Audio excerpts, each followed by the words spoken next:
պատմեցինք, տեսանյութներ դիտեցինք, Տեսլային նույնպես անդրադարձանք, հիմա վերադառնանք Հայաստան, մեր օրեր, բայց մեր օրեր մի քիչ հարաբերական է ասված, որովհետև միևնույն է պետք է այսպես գնանք մի քիչ պատմության գիրկը ու անդրադառնանք կարևոր մարդկանց, որոնց շնորհիվ էլ ծնվել է այդ թանգարանը, որն էլ այո, որն էլ վերածնվեց, վերաբացվեց հունիսի 30-ին Վաղարշապատ քաղաքում։ Խոսքը Հայաստանի ժողովրդական նկարիչ Մհեր Աբեղյանի թանգարանի մասին է, որը հիմնադրվել է 1990 թվականին։ Այս ամենի մասին ունենք հրաշալի հնարավորություն եւ առիթ խոսելու շատ կարևոր մարդկանց հետ։ Իսկ մեր տաղավարում են Հայաստանի ազգային պատկերասրահի ցուցահանդեսային բաժնի ղեկավար Վիգեն Գալստյանը եւ Հայաստանի ազգային պատկերասրահի տնօրեն Մարինա Հակոբյանը։ Բարի լույս։ Բարի լույս։ Շատ ուրախ ենք ձեզ մեր տաղավարում տեսնել։ Նմանապես։ Հատկապես որ ունենք նման գեղեցիկ առիթ, հունիսի 30-ին վերաբացվեց արդեն Մհեր Աբեղյանի թանգարանը, Հայաստանի Հանրապետության ժողովրդական նկարիչ։ Ինչպես եղավ, որ մենք կարողացանք վերաբացել, վերանորոգվեց, մի քիչ խոսենք այդ աշխատանքների մասին, հետո արդեն անդրադառնանք ցուցահանդեսներին։ Իրականում շատ խորհրդանշական է, որ հենց Մհեր Աբեղյանի մասին ենք խոսում եւ այդ մասնաճյուղի մասին ենք խոսում, որովհետեւ դեռևս մոտ 5-6 տարի առաջ, երբ մենք առաջին անգամ որոշեցինք մեկնարկել մեր մասնաճյուղերի առհասարակ բոլոր մասնաճյուղերի վերանորոգման այդ գործընթացը եւ արդիականացման գործընթացը, առաջինը հենց այդ մասնաճյուղն էր։ Եվ 20 թվականին այդ բարդ շրջանում մասնակի վերանորոգեցինք այդ մասնաճյուղը եւ մի շատ կարևոր սիմվոլիկ բան կատարվեց նաեւ, բացվեց Եղիշետ Թադևոսյանի Վաղարշապատցի անվանի արվեստագետ Եղիշետ Թադևոսյանի անվանական ցուցասրահը։ Դա շատ կարևոր ներդրում էր իրականում եւ ձեռքբերում էր Վաղարշապատի համար եւ ոչ միայն Վաղարշապատի համար, որովհետեւ ինչպես բոլորս էլ գիտենք, Եղիշետ Թադևոսյանը հայկական իմպրեսիոնիզմի ամենավառ ներկայացուցիչներից մեկն է։ Որից նույնիսկ Սարյանն է ոգեշնչվել, այո, ոչ միայն ուսուցիչ է շատ եւ շատ անվանի արվեստագետների եւ Վաղարշապատում դեռևս չկար որևէ անկյուն, որը կխորհրդանշեր այդ անվանի հեղինակին։ Եվ փաստորեն 6 տարի առաջ առաջին անգամ դա տեղի ունեցավ։ Եվ այս անգամ էլ շատ խորհրդանշական է, որ 7-րդ մասնաճյուղը, որը մենք նորից վերանորոգեցինք եւ արդիականացրեցինք, կրկին հենց Մհեր Աբեղյան եւ Եղիշետ Թադևոսյանի մասնաճյուղն էր Վաղարշապատում։ Շատ կարեւոր է, որ այս անգամ սա ոչ թե մասնակի վերանորոգում էր, այլ արդեն ամբողջական վերանորոգում էր։ Եվ կուզեմ նշել, որ երբ մենք ասում ենք վերանորոգում, պետք չէ պատկերացնել միայն պատերը, վերանորոգում ասելով մենք հասկանում ենք ամբողջական արդիականացումը մասնաճյուղի, այսինքն ենթակառուցվածքի եւ ոչ միայն տեխնիկապես։ Տեխնիկապես, այո, լույսերը արդիականացվել են ամբողջովին, մարդկային ռեսուրսը, սակայն շատ կարևոր է կոնցեպտուալ փոփոխությունը։ Յուրաքանչյուր բարագայում, թանգարանի դեպքում ամենակարևորը այդ կոնցեպտուալ փոփոխությունն է եւ այս անգամ շնորհիվ հենց մեր պարոն Գալստյանի այդ կոնցեպտուալ փոփոխությունը շատ բարեհաջող տեղի ունեցավ։ Առհասարակ ինչպես արդեն նշեցի, սա մեր մշակութային ապակենտրոնացման ուղղությամբ տարվող ծրագրի 7-րդ նմուշն է եւ Եղիշետ Թադևոսյանի եւ Մհեր Աբեղյանի առանձին ցուցասրահները, որոնք ամբողջապես հնարավորինս ամփոփ ներկայացնում են այդ արվեստագետներին եւ ժամանակի խնդիրները բավականին արդիական ակտուալ տարբերակով շատ կարևոր է։ Ես կուզեի Վիգենին փոքր ներկայացնել, թե ինչ կոնցեպտուալ փոփոխություն է այնտեղ Մենք էլ առանց սպասում ենք, թե այդ ինչ փոփոխությունների մասներին քիչ առաջ խոսում։ Գիտեք, Մհեր Աբեղյանի թանգարանը երևի թե խորհրդային միության տարիներին հիմնադրված վերջի թանգարան է, ու ըստ այդմ երբ որ թանգարանը բացվել է եւ անմիջապես հետո անկախացման տարիներն էր, այն չի ունեցել իրականում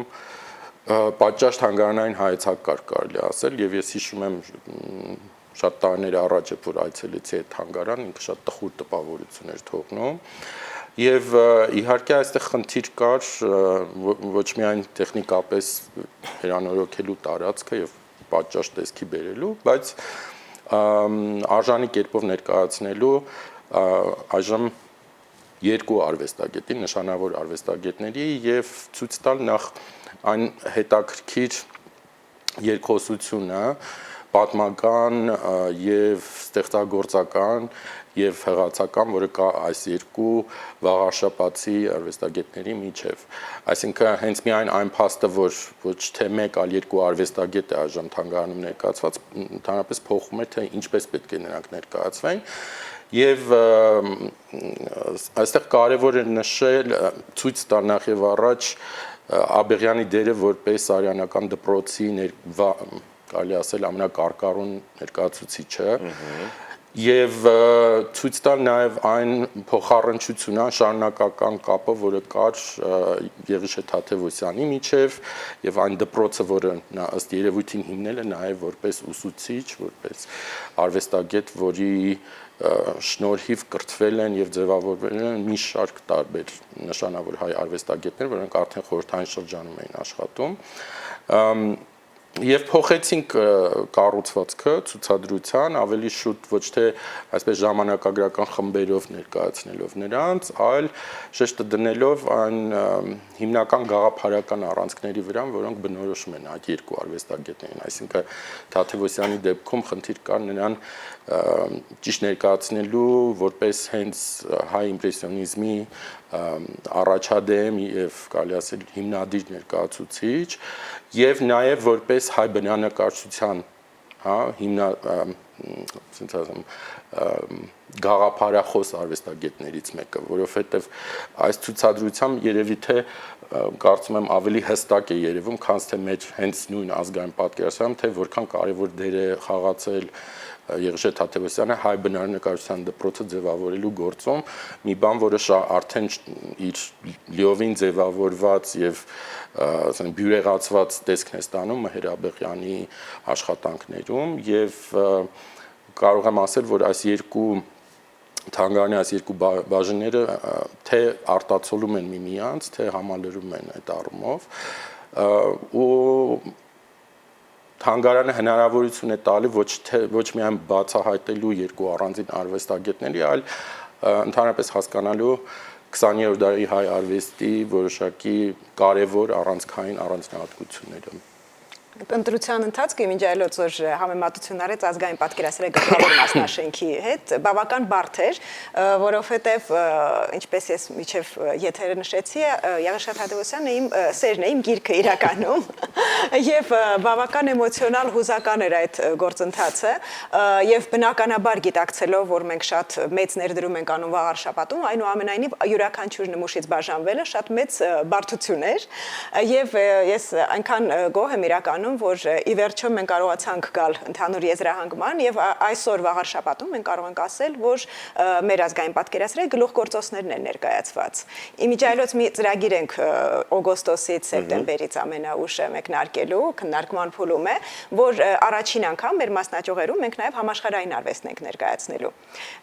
Ազգային պատկերասրահը բնականաբար բոլորս գիտենք, որ ոչ միայն հայկական կերպարվեստի գանձարան է, այլև համաշխարհային կերպարվեստի եւ տարիներ առաջ հենց այդպես էլ հիմնադրվել է։ Եվ չգիտեմ իրերի բերմամբ մասնաճյուղերում ներկայացված է գլխավորապես միայն հայկական մշակույթը եւ քննարկումների արդյունքում մենք հասկացանք որ եթե մենք մշակութային ապակենտրոնացման մասին ենք խոսում ապա այդպիսի մասնակի վերաբերմունք պարզապես անթույլատրելի է եւ այժմ մենք այս ցանկերի վրա ենք աշխատում թե որ համաշխարհային արվեստի որը գլուխգործոցներն են առաջինը ճամփորդելու մեր մարզերում խոսքը ժամանակավոր է մշտական ցուցադրություն ժամանակավոր մշտապես չէին թողնի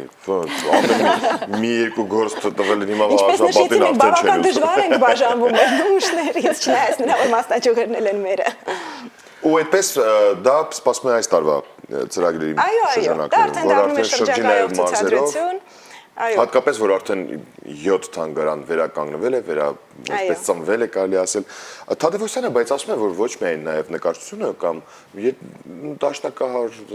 երաժշտության հետ նույնպես սերի ունեցել։ Սարյանն էլ ասում որ նա դաշնամուր նվագել գիտեր, նա այսպես հետաքրքիր զրուցակից էր։ Նրա ամուսնության ճանապարհն ինչ որ հետաքրքիր ձևով էր ստացվել շատ ինտրիգներով լի էր այդ ամուսնության ճանապարհը, որովհետև Ժեստինը իր կինը Պոլենովների տան գուվերնանտ կաներ դասերակը իր երեխաների եւ գիտենք Վասիլի Պոլենովը դա ռուս անվանի արվեստագետ է եւ շատ մտերիմ բարեկամ ուսուցիչ ընկեր Եղիշե Թադևոսյանի համար նրա կյանքի ուսուցիչն է կարելի ասել եղել նույնիսկ ոչ այդքան արվեստային առումով այլ կյանքի անձնական իրերից բավականին շատ լրատվություն է արել։ Այո, մենք այսօր այդ հավաքածուն ունենք հենց իր Ժյուստինի կտակի շնորհիվ։ Եվ երբ Եղիշե Թադևոսյանը գնում է Պոլենովների մոտ եւ ամուսնության առաջարկ է անում, ուզում է ամուսնանալ Ժյուստինի հետ, բավական բարդությունների են հանդիպում, որովհետեւ նա հրաշալի դաստիարակ է լինում իր երեխաների համար եւ բավական դժվարությամբ են բաժանվում Ժյուստինից։ Այնուամենայնիվ սերը հաղթում է եւ ամուսնությունը կայանում է։ Տեսնում ես։ Բարին մեկ-մեկ հաղթում։ Սերը միշտ հաղթում է։ Ինչպիսին է արձագանքը վաղարշապատում Պեչմիածին քաղաքի եւ ոչ միայն Պեչմիածին քաղաքի այդ տարածաշրջանի վերաբացման կապակցությամբ։ Արդյոք ձեզ հասել են արձագանքների։ Կարելի ասել կապակցությամբ, ոչ միայն այո, վերաբաց Բավական արդեն ռեզոնանս եւ ակտիվություն կա, հատկապես մենք կարևորում ենք ոչ միայն պարզապես մեր այցելուներին, այլ մեր փոքրիկ այցելուներին եւ պատահական չէ յուրաքանչյուր վերաբացում մեր մասնաճյուղերում հատկապես մենք ուղեկցում ենք հենց կրթական ծրագրերով, որովհետեւ դա մեր կարևոր թիրախներից է։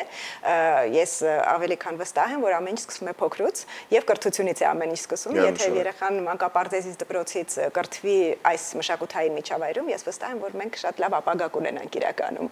Եվ այսպեսով ուզում եի շեշտադրել հենց մեր մանուկ այցելուներին, որոնք արդեն բավական շատ են այնտեղ, ինչպես մեզ Եվ որոնք ունեն անմիջական հետշփումը, մասնակցությունը։ Միանշանակ ինտերակտիվ տարբերակը շատ կարևոր է։ Միանշանակ։ Պետք է նշել նաև, որ մասնաճյուղերը շատ կարևոր հարթակ են նաև տեղական արվեստը եւ արվեստագետների ներկայացնելու համար, որովհետեւ իրական մենք երևի թե մոռանում ենք, որ Երևանից դուրս այլ քաղաքները նույնպես ունեն իրենց արվեստային միջավայրը եւ մեր նպատակն է նաեւ այս մասնաճյուղերը ոչ միայն այսպես ասենք ասեմ հուշամեմորիալ տարածքների վերածել, այլ ստեղծել կենթանի եւ ապրող հարթակ, որը անմիջական եւ շատ ակտիվ ներգործության մեջ կմտնի հենց տեղական մշակութային եւ արվեստային օղակների հետ, այսինքն հենց հիմա մշակում ենք ծրագրեր, որոնք հնարավորություն կտան նաեւ տարատեսակ ֆորմատներով, ձևաչափերով ներկայացնում թե տեղացի ժամանակակից արվեստագետներին, թե ընդհանրապես Հայաստանի տարբեր մարզերում աշխատող այլ արվեստագետների, որովհետև իրականում այդ միջմարզային, ճանաչումը շատ կարևոր է, որպեսզի ընդհանուր պատկերացում կազմվի, թե երկրում ինչ կարգի մշակույթ եւ արվեստ է ստեղծում եւ այդ առումով այս մասնաճյուղերը առանցքային դեր ունեն եւ կարծում եմ ոչ միայն երեխաներին պետք է միտված լինի այդ կրթական ծրագրերը, այլ տարբեր սերունդների, որտեվ գիտեք շատ ցավալի փաստ է, որ օրինակ վաղարշապատը այս պահի դրությամբ ունի եթե 5, եթե ոչ ավել թանգարան, բայց շատ քչերն են գիտակցում, որ դա իրականում իրոք թանգարանային քաղաք է եւ այդ թանգարանները բավականին մինչ օրս բավականին пассив դեր են կատարել քաղաքի սոցիալական եւ մշակութային կյանքում եւ դա իրավիճակ է, որը պետք է անպայման փոխել։ Շատ ճիշտ ասպեկտ նշեց Վիգենը, այդպես մենք մեր տարբեր մասնաճյուղերում ուզում ենք նաև արվեստի ռեզիդենցիաներ ձևավորել, որոնք որ հնարավորությունը տալիս են, որովհետև այո, միտված այդ կրթական ծրագրերը ավելի ընդլայնված տարբերակով, նաև այլ երկրներից կարողանանք արվեստագետներ բերել եւ միայն այդպես կենթանի օրգանիզմ իրոք հնարավոր կլինի դարձնել։ Մեր որոշ մասնաճյուղեր իրոք շատ լավ բակային եւ արտեզային տարածքներ ունենք եւ այդ ուղղությամբ հիմա աշխատում ենք, տեսնենք մի 3-4 մասնաճյուղում առնվազն կկարողանանք նման կենտրոններ ձևավորել։ Վիգեն, Մարինա, մենք շատ շնորհակալ ենք, որ դուք մեզ հետ այսօր առավոտը սկսեցիք ու հուսանք, որ մենք առիթներ հաճախ կունենանք նման շրջանակներում հանդիպելու, եւս մեկ թանգարան վերակենդանացնելու, մի նոր գաղափար արդեն գեներացված ու կյանքի կոչած լինելու,